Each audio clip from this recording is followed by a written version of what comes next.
രാവിലെ, ഇളം കാലൈ എന്ന് പറഞ്ഞാൽ രാവിലെ തെരുവേ മണക്ക വരും പൂക്കാരി പോലെ.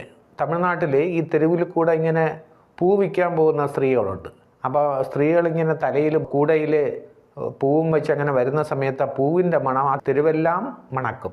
അങ്ങനെ പൂക്കാരിയുടെ കൂടയിൽ നിന്നും ബാസ്ക്കറ്റിൽ നിന്നും പൂക്കൾ ഇങ്ങനെ മണക്കുന്നത് പോലെ നീ അടിച്ചു വരുമ്പോൾ, കേരളത്തിൽ നിന്ന് വരുന്ന ആ കാറ്റ് അടിച്ചു വരുമ്പോൾ അങ്ങനെ ഒരു പ്രത്യേക മണം, പൂവിൻ്റെ മണം ഉണ്ടാകുന്നു. അത്രയ്ക്ക് ഒരുപാട് പൂക്കളുള്ള ഒരു നാടാണ് കേരളം. ഇളങ്കാലൈ പോതിൽ തെരുവേ മണക്കവരും പൂക്കാരി പോൽ വാസനൈ നടൈപോട്ട് വാ. വാസന എന്ന് പറഞ്ഞ മണം. അപ്പം രാവിലെ തെരുവ് മണക്കുന്ന രീതിയിൽ പൂ വിൽക്കാൻ വരുന്ന പൂക്കാരിയുടെ ആ പൂവിൽ നിന്ന് വരുന്ന ആ മണം പോലെ നീ ഇങ്ങ് വീശ്, നീ ഇങ്ങ് കാറ്റേ നീ വീശ്. തായ് വീട് വരും.